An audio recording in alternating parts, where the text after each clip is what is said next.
Head and Shoulders by F. Scott Fitzgerald. In 1915, Horace Tarbox was 13 years old, and that year he took the examinations for entrance to Princeton University and received the grade A, excellent, in Caesar, Cicero, Virgil, Xenophon, Homer, algebra, plane geometry, solid geometry, and chemistry. 2 years later, while George M. Cohen was composing Over There, Horace was leading the sophomore class by several lengths and digging out theses on syllogisms and as an obsolete scholastic form, and during the Battle of Chateau Thierry, he was sitting at his desk deciding whether or not to wait until his 17th birthday before beginning his series of essays on the pragmatic bias of the new realists. After a while, some newsboy told him that the war was over, and he was glad, because it meant that Peat Brothers, publishers, would get out their new editions of Spinoza's Improvement of Understanding.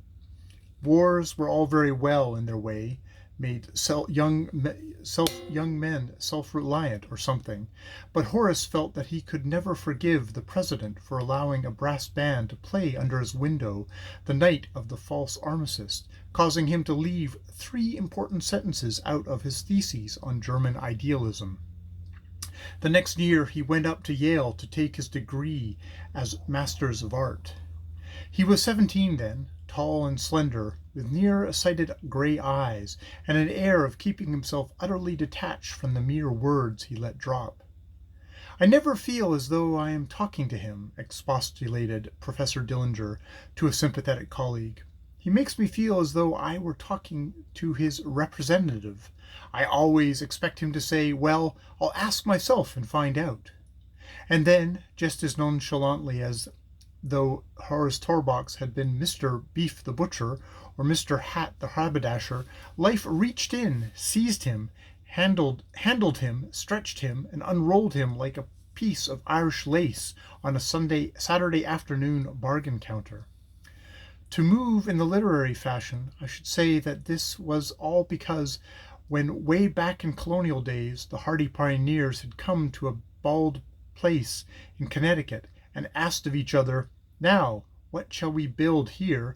the hardiest one among them had answered, "Let's build a town where theatrical managers can try out musical comedies." How afterwards they founded Yale College there to try the musical comedies on is a story everyone knows.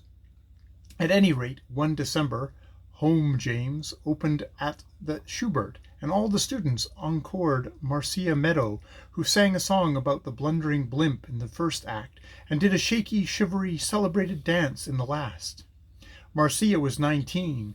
She didn't have wings, but the audience agreed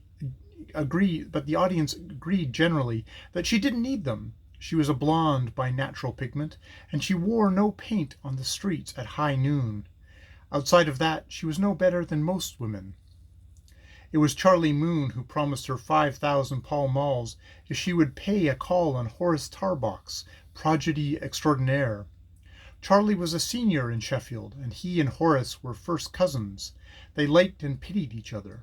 Horace had been particularly busy that night.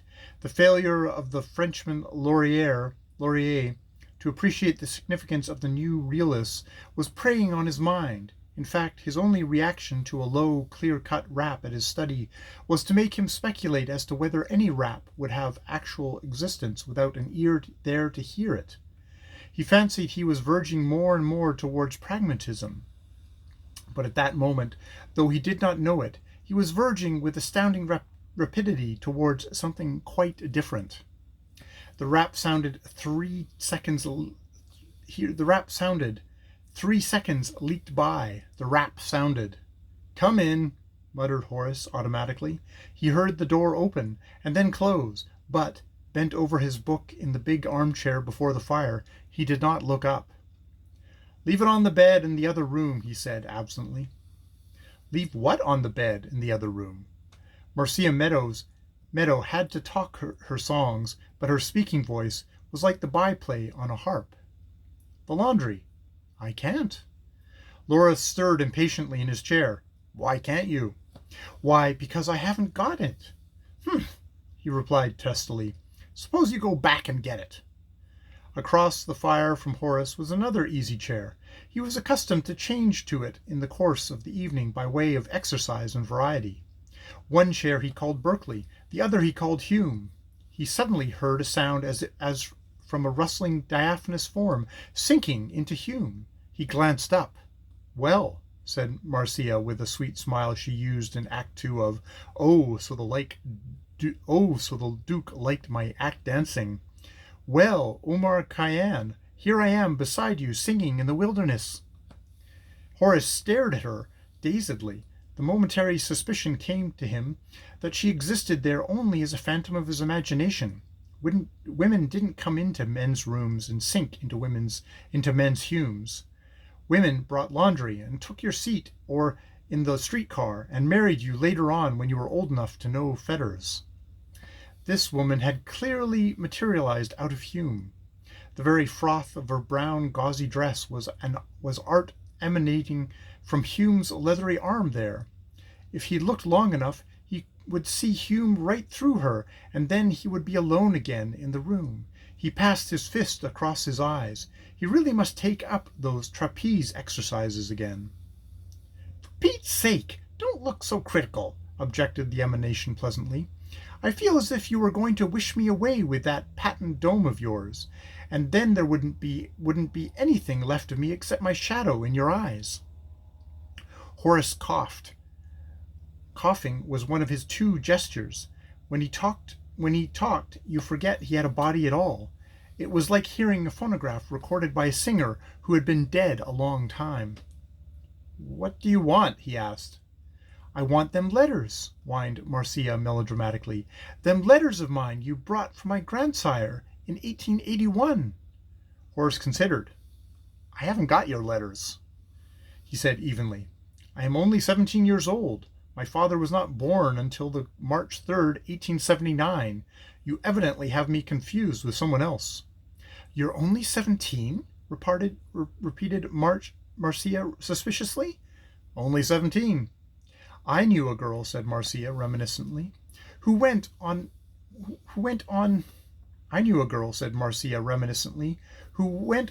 the 10, 12, 30 when she was 16. She was so stuck on herself that she could never say 16 without putting the only before it. We got to calling her Only Jessie, and she's just where she was when she started, only worse. Only is a bad habit, Omar. It sounds like an alibi." "My name is not Omar." "I know," agreed Marcia, nodding. "Your name's Horace. I just call you Omar because you remind me of a smoked cigarette." "I haven't got your letters. I doubt if I've ever met your grandfather. In fact, I think it's very improbable that you yourself were alive in 1881. Marcia stared at him in wonder. "Me? 1881? Why, sure. I was second-line stuff when the Florida Sextet was still in the convent. I was the original nurse to Miss Sol Smith's Juliet. Why, Omar, I was a canteen singer during the War of 1812. Horace's mind made a sudden unsuccessful leap, and he grinned. "Did Charlie Moon put you up to this?" Marcia regarded him inscrutably. "Who's Charlie Moon?" Small, wide nostrils, big ears. She grew several inches and sniffed. "I'm not in the habit of noticing my friend's nostrils." "Then it was Charlie?" Marcia bit her lip and then yawned. "Oh, let's change the subject, Omar. I'll pull a snore in this chair in a minute." "Yes," replied Horace gravely, "Hume often has been considered soporific. Who's your friend? And will he die?" Then of a sudden Horace Tarbox rose slenderly and began to pace the room with his hands in his pockets. This was his other gesture. "I don't care for this," he said, as if he were talking to himself. "At all. Not that I don't mind your being here. I don't. You're quite pretty, little thing, but I don't like Charlie Moon sending you up here. Am I a laboratory experiment on which the janitors as well as the chemists can make experiments? Is my intellectual development humorous in any way? Do I look like the picture of the little Boston boy in the comic magazines? Has that callow ass Moon with his internal tales about his week in Paris any right to—" "No," interrupted Marcia empathetically, "and you're a sweet boy. Come here and kiss me." Horace stopped quickly in front of her. Why do you want to why do you want me to kiss you? He asked intently. Do you just go around kissing people?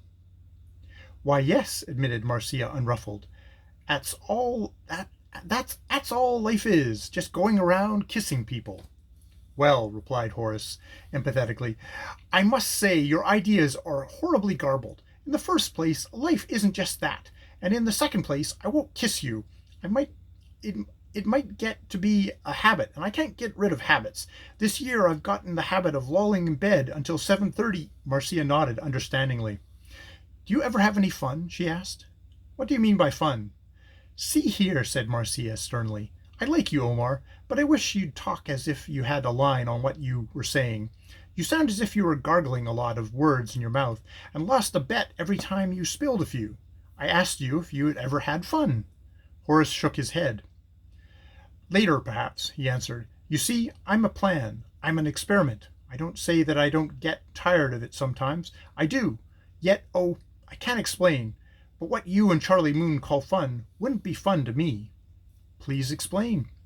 Horace stared at her, started to speak, and then, changing his mind, resumed his walk. After an unsuccessful attempt to determine whether or not he was looking at her, Marcia smiled at him. Please explain.